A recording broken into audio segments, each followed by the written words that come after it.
Folks, the story we've been covering for the past couple of years, the Florida woman who fired a warning shot at her husband and was sentenced to 20 years behind bars has agreed to a plea deal. Yesterday, Marissa Alexander pled guilty to 3 felony charges and was ordered to serve 3 years in jail.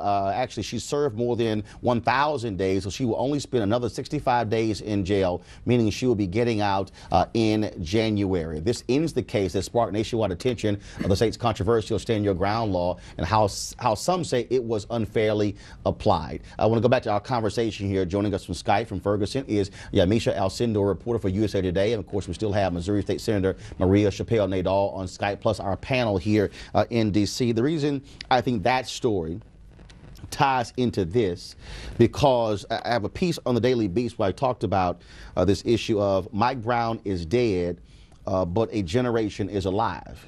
And I think what you have here is you take the Marissa case, you take Trayvon.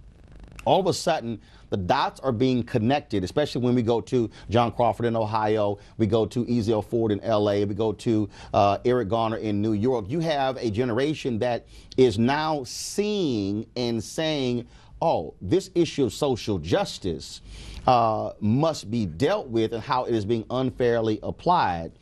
The question, though, is, and Yamisha, I want to go to you first. You're there reporting. What's next? What are you seeing? What are you hearing? Because folks are obviously angry about this case in terms of Mike Brown, but what are they saying they're going to do next?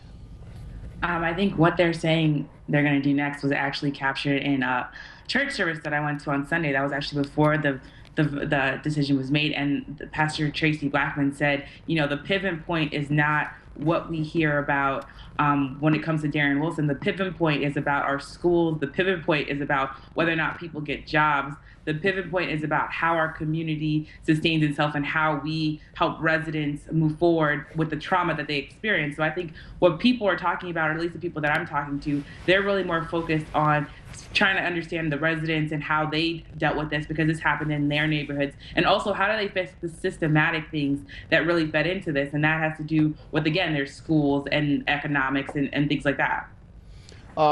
Jeff, you and I talk about this all the time, and we're in that same space.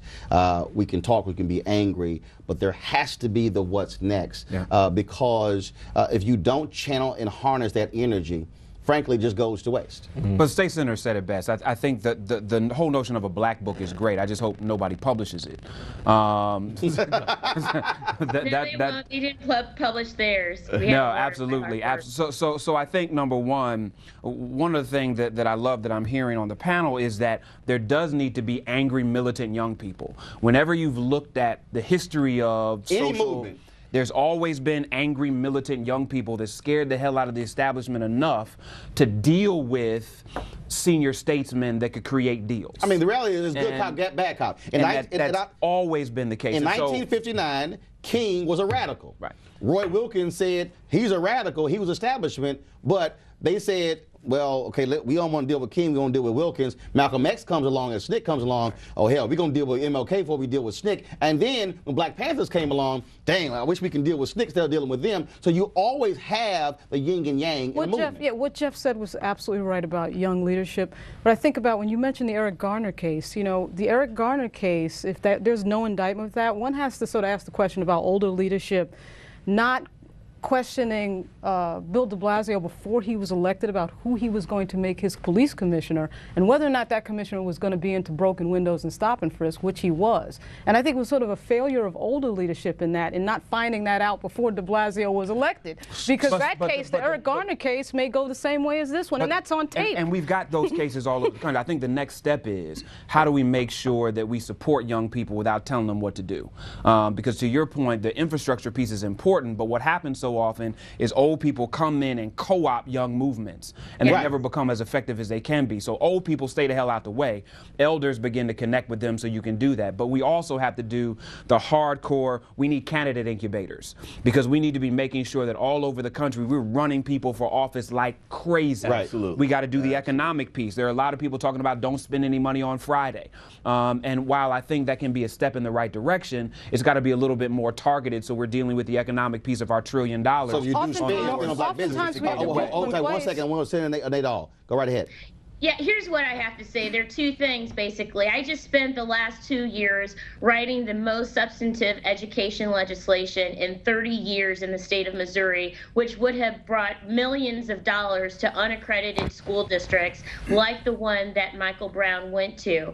And it passed a Republican Senate and a Republican House.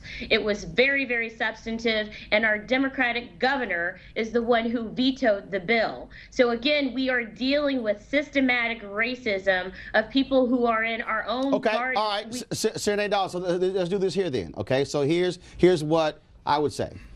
Shoot us the email of that, and then if you're going to introduce it in the next legislature, then we use the power of these platforms to impress upon this Democratic governor to say, how dare you not back the issue of education. So, absolutely. And so, but again, though, because I think what has to happen is when these things happen, we can express the outrage, but the planning is, since he vetoed it one time and it passed the Republican House and the Senate, well, heck, let's do it again, put the pressure on his behind, Governor Jay Nixon. Hold tight 1 second. I got to go to a break. We'll finish this conversation when we come back. I'm Roland Martin. This is News 1 Now on TV 1.